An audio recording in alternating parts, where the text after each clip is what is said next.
It was late October, and I had been driving through Austria, hoping to find some peace in nature. The day had been dark and gloomy, with thick, heavy clouds hanging low over the mountains.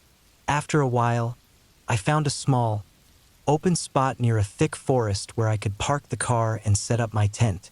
It wasn't an official campsite, just a patch of land off a narrow road. I liked that. It was quiet and out of the way. As I set up camp, a light rain started to fall.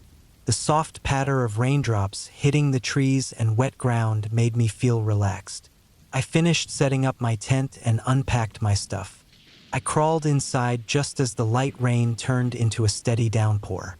The forest around me was thick and dark, the trees barely moving even though the wind had picked up. I opened the tent door just a little, looking out into the endless rain.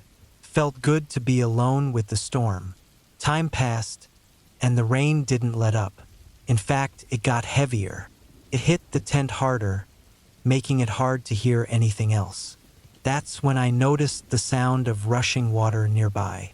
At first, I thought it was just a small stream hidden in the woods, but the rain had made it louder. I didn't worry about it too much at first, but as time went on, the sound grew louder. It seemed to be getting closer. I zipped the tent shut and listened. The noise wasn't just far-off background noise anymore. Felt like the water was moving toward me. Something didn't feel right. I grabbed my flashlight, unzipped the tent again, and pointed the light out into the dark. All I could see was rain and shadows. The ground looked wetter than before, and the little path that led into the forest seemed darker, like water was creeping in. The rushing sound got even louder, and I could feel my heart beating faster. I had to see what was going on. I grabbed my jacket and stepped outside. The cold rain hit me immediately, soaking through my clothes. I took a few steps toward the trees, shining my flashlight into the woods. The stream, or whatever it was rising fast. The ground under me felt soft and unsteady, like it could give way at any moment. I turned back toward the tent, thinking I should pack up and leave before things got worse. But then, I heard a loud cracking sound. It wasn't thunder, and it wasn't just a tree branch breaking. It sounded deep, like the ground was tearing open. I spun around, pointing the light toward the woods again. But everything was still. That's when I noticed the rain had stopped, but the water hadn't. I could still hear it rushing toward me. I aimed the light at the path again. Water was spilling over it now, moving fast and strong. My heart raced as I ran back toward my tent. The mud grabbed at my boots, making it hard to move. Then, in the distance, I saw it. A huge wave of water crashing through the trees, carrying mud, branches, and anything else in its path. A flash flood. I froze for a second, panicking. I couldn't drive out. There wasn't enough time. I grabbed my backpack and ran uphill, away from the water. The roar of the flood was deafening now, a deep, rumbling noise that filled the forest. I reached higher ground just in time to see the water slam into my camp. My tent, my gear, everything was swept away in seconds, swallowed by the flood. The narrow road I had driven in on was completely underwater. I stood there, drenched and shaking, watching the water tear through where I had been just a few minutes earlier. The forest was a mess, with branches and rocks floating in the rushing water. I didn't move for a long time, not until the flood started to slow down, the water finally dropping enough for me to see the damage. The rain started again, lighter this time, as I stared at the spot where my camp had been. There was nothing left. The flood had wiped everything away, leaving behind only mud and broken pieces of the forest. I was stranded, cold, and wet, with just a few supplies in my backpack. That night, I found some shelter under a tree and sat there, listening to the rain and the distant sound of water still rushing through the woods. I thought about how close I had been to getting caught in that flood, how quickly it all happened. Nature had a way of making you feel safe, only to turn on you in an instant. But as I sat there in the darkness, something else crossed my mind, something I hadn't thought about before. I had been alone in the woods all night, yet as the flood washed everything away, I couldn't shake the feeling that I hadn't been the only one out there. Something in the way the water rushed in the way the ground cracked open beneath me. It felt too deliberate, too sudden. I wasn't sure if it was just the flood or something else moving through the woods that night. Whatever it was, it left a trail of destruction behind, and it felt like it had come for me. As I huddled under the tree, cold and scared, I realized I wasn't just running from the water. I was running from something far worse, something that I couldn't see.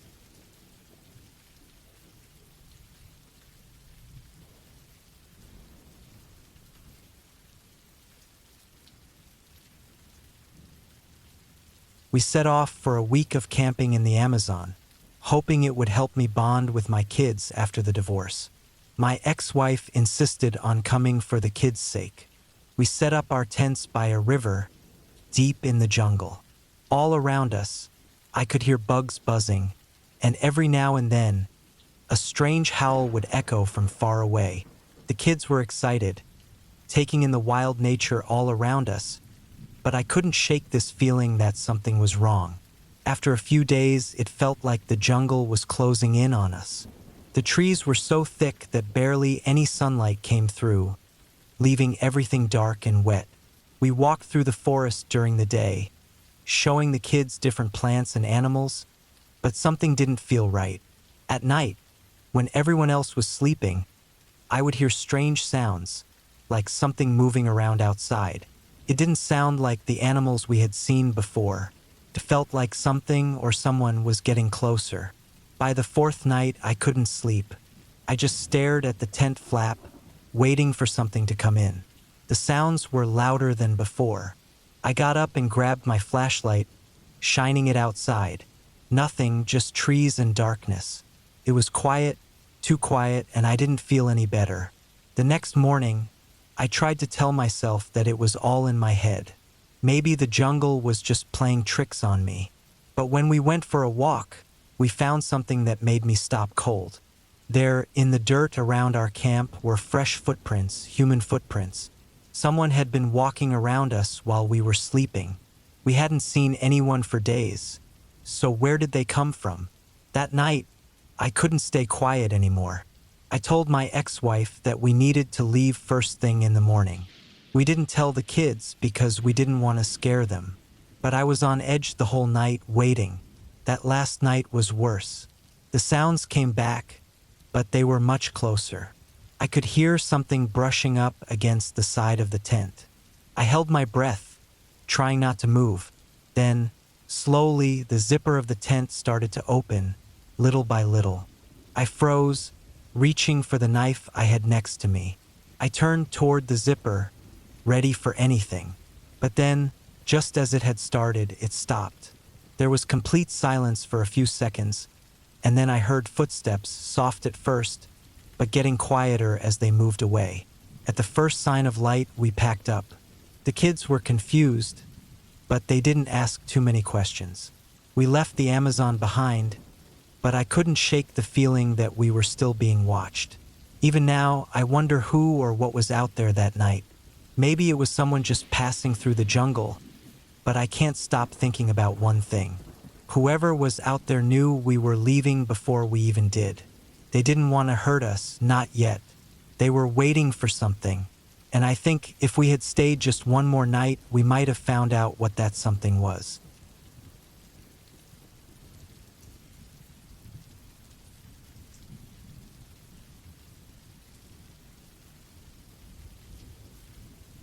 I was 30 when I decided to take a break from work and go camping by myself. I worked with wood for a living, spending most days around saws, nails, and lumber. This time, though, I wanted to be in the middle of it, in the forest, surrounded by trees instead of building with them. I craved the quiet, the real kind you don't get in the city. I picked a spot deep in an old forest, the kind of place where the trees had been there longer than most people had been alive. Felt like time forgot about this place. The trails were barely visible, like no one had walked them in years. That's what I liked about it. The idea of being somewhere untouched, where everything just stayed the same. I found a nice clearing by a small stream and set up my tent. I spent the rest of the day chopping wood from fallen branches. The sound of my axe hitting the logs was the only noise around, and at first it felt peaceful. But as the day went on, I noticed how heavy the silence was. It was like the trees swallowed up every sound I made, making everything feel thicker, more closed in. By the time the sun started to set, I had a fire going. I sat by it, listening to the fire crackle, and watched the night close in around me. It got dark fast, faster than I expected. There wasn't much moonlight, and the trees were so tall they blocked out most of the sky. The only light came from the fire.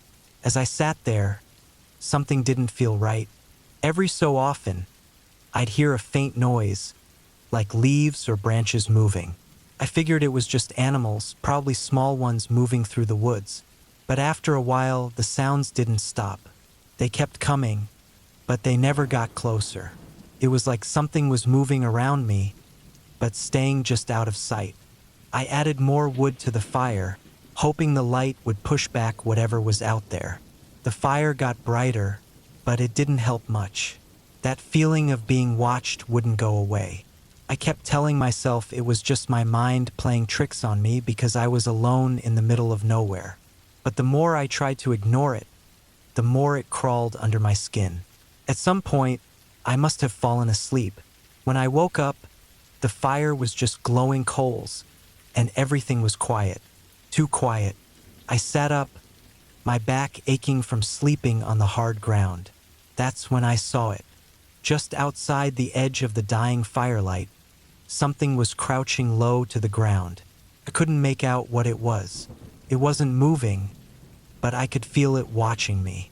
My heart started pounding, but I stayed completely still. I didn't want whatever it was to know I was awake.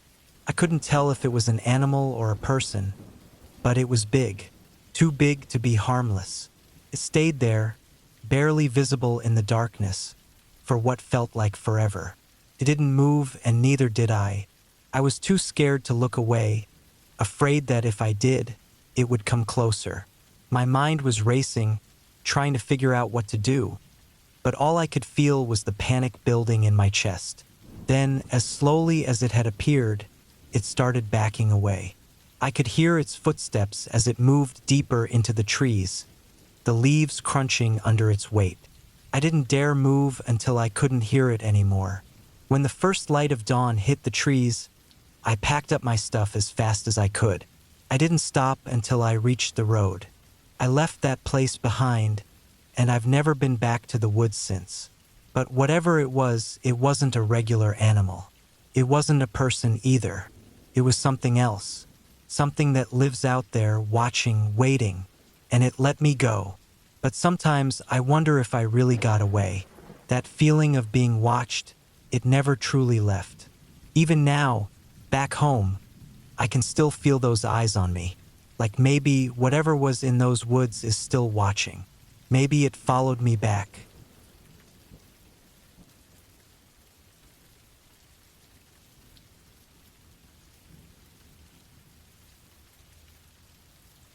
I spent most of my life working long hours as a cop in the city. When I retired a few years ago, I took up camping to find some peace. It gave me a break from all the stress and noise I had gotten used to for so long. At 65, I figured I had seen and been through enough to handle just about anything. But there was one trip last fall that really made me think twice about that. I decided to head to a spot I'd heard about from other campers. It was deep in the woods, about an hour away from the nearest town. I liked the idea of being away from everything and everyone. The drive was quiet, and the trees were covered in orange and red leaves, with fall in full swing. I found a clearing by a small lake, parked my truck, and set up my tent. I gathered some firewood before the sun started to set, and as the night came, I got the fire going and sat by the lake, listening to the water gently hitting the shore. It was peaceful, just what I needed. Around midnight, the wind picked up a bit, and the leaves started making more noise as they blew around. That's when I noticed a smell. At first, I couldn't figure out what it was, but it smelled like something had died nearby, like rotten meat. I figured maybe there was a dead animal somewhere in the woods. It wasn't uncommon out there, but the smell stuck around, hanging in the air like a thick cloud. It was foul and hard to ignore. The fire was getting low, so I got up to grab more wood.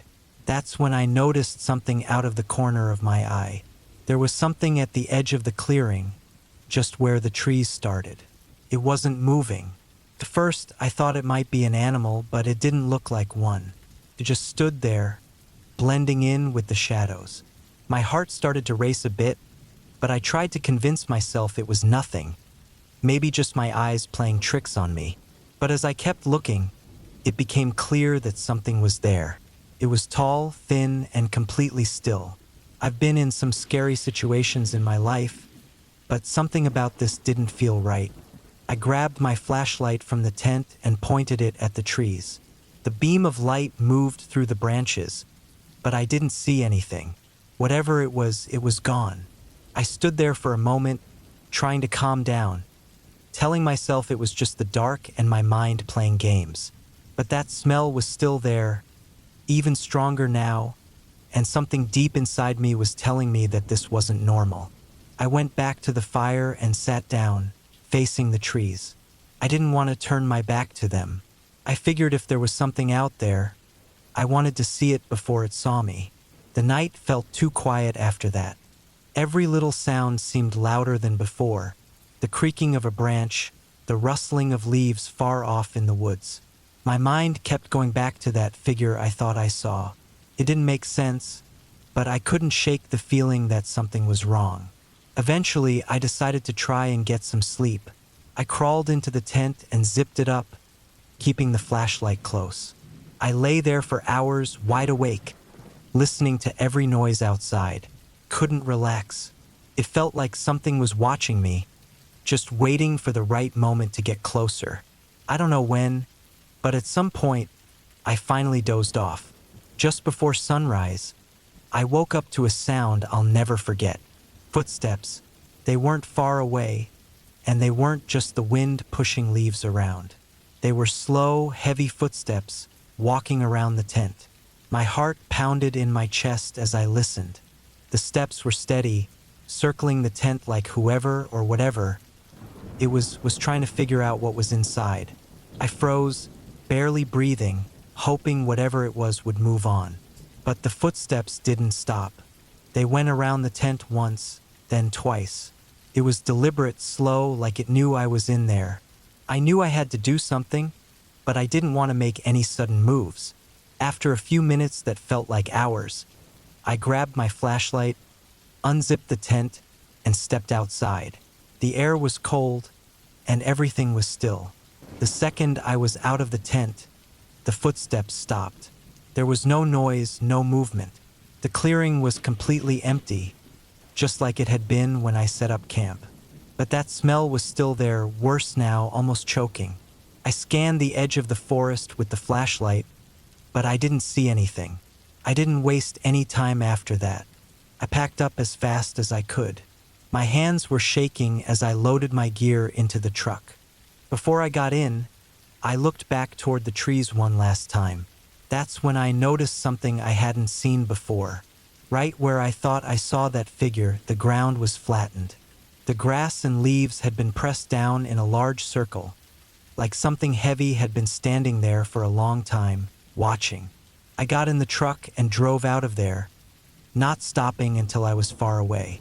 My heart was still pounding in my chest, and I couldn't shake the feeling that something had been there with me all night. Whatever it was, it wasn't just in my head. Something real had been out there, and it wasn't friendly. I haven't gone back to that spot since, and I don't plan to. I don't know what was out there, and I don't want to know. Sometimes, when I'm alone at night, I swear I can still smell that rotten stench, like it's followed me home, waiting for the right time to come back.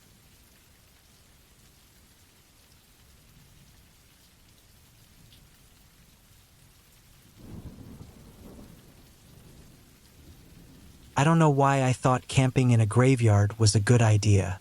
It was one of those dumb dares that sounded fun at the time. My friends said they'd join me, but at the last minute, they all backed out. I didn't want to look like a coward, so I decided to go alone. I set up my tent near the edge of the graveyard, far enough that no one driving by would see me, but close enough to the road in case I needed to leave quickly. The sun was going down as I finished setting up the tent, and by the time I was done, it was already dark. The only light came from the moon, which cast long shadows over the gravestones. I wasn't scared at first. It was just a graveyard, old stones and dirt. People get freaked out by these places because they remind us of death, but I kept telling myself that the dead can't hurt anyone. I built a small fire and sat by it, staring at the flames. The silence around me felt strange. No wind, no bugs, no sound at all. Just quiet. It felt like something was wrong, but I couldn't figure out what. I kept looking around, but nothing seemed out of place. Hours passed and I was getting tired, but I wasn't ready to go to sleep yet. Then I heard something, a soft rustling sound, like someone walking through leaves. I told myself it was the wind, even though there hadn't been any breeze all night. I glanced toward the trees by the graveyard but saw nothing. I tried to ignore it and turn back to the fire, but then the noise came again, this time closer. It sounded like footsteps, slow and steady, moving through the dry grass. I stood up and grabbed my flashlight. I shone it around the gravestones, the beam shaking a little in my hand. The light flickered across the stones, but nothing moved. My heart was racing now, and I felt my pulse in my ears. I scanned the area again, and then I saw it. A dark figure standing between two graves. At first, I thought it was a tree or maybe a statue, but then it moved. The light from my flashlight flickered again, and my stomach dropped. The figure wasn't moving toward me. It was moving away, heading toward the far end of the graveyard. For some reason, I felt like I needed to follow it, like it was showing me something. I grabbed my jacket, pulled it on, and started walking, my feet crunching on the dry grass.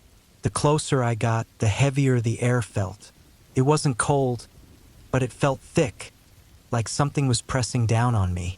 I kept my eyes locked on the shadow as it moved between the gravestones, weaving slowly but steadily. It didn't seem to notice me. It just kept going, and I couldn't stop myself from following. I don't know how long I walked, but eventually, I reached the oldest part of the graveyard. The graves here were crumbling, some barely marked anymore. The figure disappeared behind one of the large old stones. I hurried to catch up, but when I got there, it was gone. Instead, in front of me was an open hole in the ground, a fresh grave. The dirt was piled neatly beside it, like someone had just dug it up. I froze. I couldn't understand what I was seeing. There was no reason for a grave to be freshly dug at this time of night, and I hadn't heard anyone digging. I wanted to turn around and go back to my tent, but something kept me there. Maybe curiosity. I took a few steps closer and pointed my flashlight down into the hole. What I saw made my skin crawl. It wasn't a regular grave. There was no coffin, no bones, nothing like that. Just a deep, dark pit that seemed to go on forever. The dirt inside was shifting, moving like something was under it, trying to break free. I didn't wait to find out what it was. I turned and ran as fast as I could back to my tent. I didn't care about the noise I made or if anyone saw me. My heart was pounding in my chest, and I could barely breathe by the time I got back. I grabbed my stuff in a panic, shoving everything into my bag without even packing it properly, and bolted for the car. As I drove off, I took one last look in the rearview mirror. The graveyard was barely visible through the trees, but I swear I saw something standing there at the edge. A dark figure watching me leave. I don't know what it was, and I don't want to know. Something is wrong with that place. I can feel it. Whatever was under that grave was real, and it wasn't something anyone should find. Now, whenever I drive past a graveyard at night, I get the same sick feeling in my stomach, like something is watching me. Maybe it's just my mind playing tricks on me, or maybe whatever was in that hole followed me out.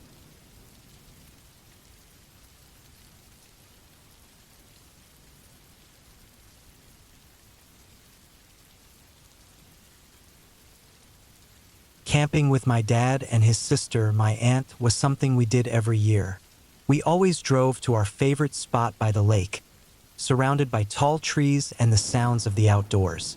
This time, we set up our tent a bit further from the water, next to a thick line of trees. It felt like a great place to get away from everything. As night came, we gathered around the campfire, roasting marshmallows and telling stories. The stars sparkled above us, and the only sounds were the crackling fire and the occasional rustling of leaves. I felt safe and happy, but as the night went on, an uneasy chill began to creep in. It wasn't just the cold air. There was something about the dark that made me uneasy. Around midnight, my dad and aunt decided to go to bed. They crawled into the tent, leaving me to watch the fire. I sat by myself, staring into the flames, trying to shake the feeling that someone was watching me. The woods felt alive, but not in a good way. My heart raced every time I heard a branch snap in the distance. I tried to tell myself it was all in my head, but then I heard something, a low, deep sound, almost like a growl, coming from the trees behind me. I turned my head slowly, trying to see what might be hiding there, but I saw nothing, just darkness. My heart raced as I tried to focus on the fire, but the growl came again, closer this time. Panic flooded through me. I stood up and grabbed a flashlight, shining it into the trees. The light cut through the dark, but all I saw were shadows. Then, I noticed something moving in the corner of the light. A shape crouched low to the ground. It was hard to tell what it was, but it looked too big to be any animal I knew.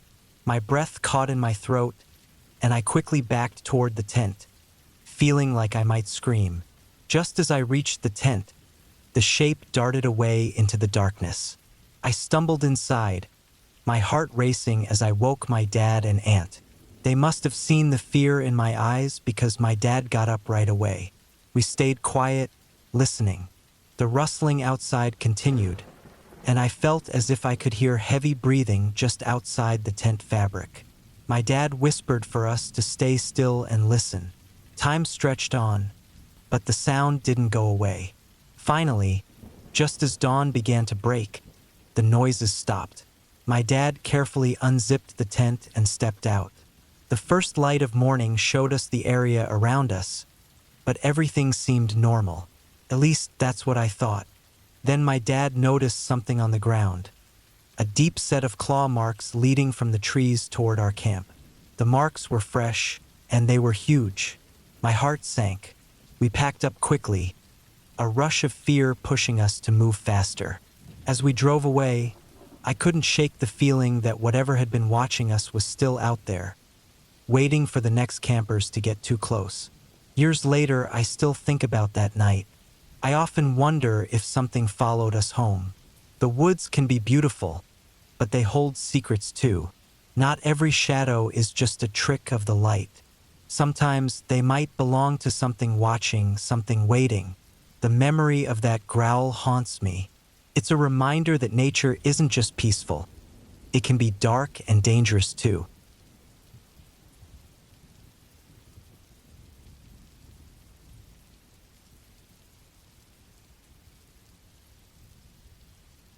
The night air was cold as I set up my tent in a lonely camping spot near the border. I was a sergeant in the National Guard, familiar with the sounds of the forest, but something felt off about this place. Usually quiet, the area had a strange vibe tonight. I could hear rustling in the bushes, and my instincts kicked in, warning me something wasn't right. After lighting a small fire, I sat back, trying to unwind. I had come out here to escape the stress of military life, but as the darkness thickened, the shadows seemed to stretch. I heard faint sounds like footsteps, but every time I looked, I saw nothing. My skin prickled as I strained to listen, convinced someone else was nearby. As I got ready for bed, I noticed something odd. A flickering light in the distance caught my eye. I thought it might be another camper or some hikers. The light moved strangely, like it was being carried by someone. Curiosity took over, and I decided to check it out. I grabbed my flashlight and stepped away from the warmth of the fire. As I got closer, a knot twisted in my stomach. The flickering light disappeared, and I found myself surrounded by trees that seemed darker than before. I shone my flashlight around, but the beam seemed to disappear into the blackness. It felt like the forest was swallowing the light. I called out, but my voice was lost in the stillness. Suddenly, I heard it again, the sound of footsteps. This time, they weren't just rustling leaves. They were heavy, purposeful. Panic hit me hard. I turned back, my instincts screaming at me to stay low and quiet. I crouched behind a large tree, my heart pounding loudly in my ears. Then, I caught sight of something.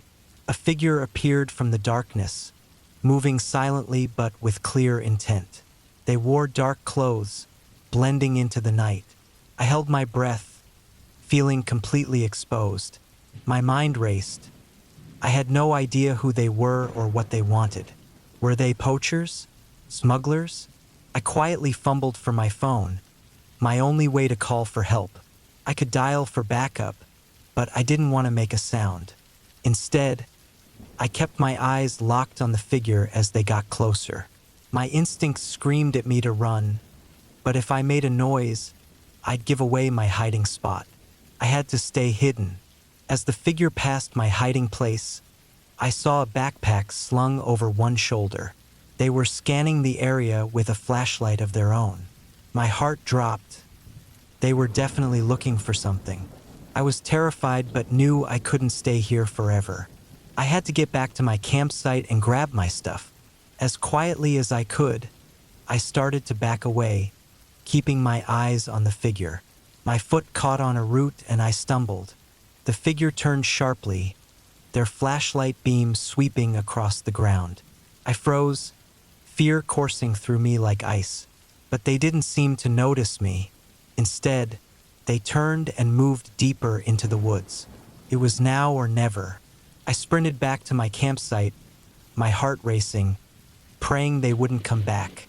I reached my tent, grabbed my gear, and packed as fast as I could. With my flashlight lighting the way, I hurried back to the road where I had parked my truck. I didn't stop until I reached my vehicle. I jumped in and sped away, my heart still pounding in my chest. Later, I learned from a local ranger that there had been an increase in illegal activity in the area. They warned me to be careful when camping alone. I felt a mix of relief and fear. I had escaped whatever danger lurked in the dark, but the woods held secrets I couldn't understand.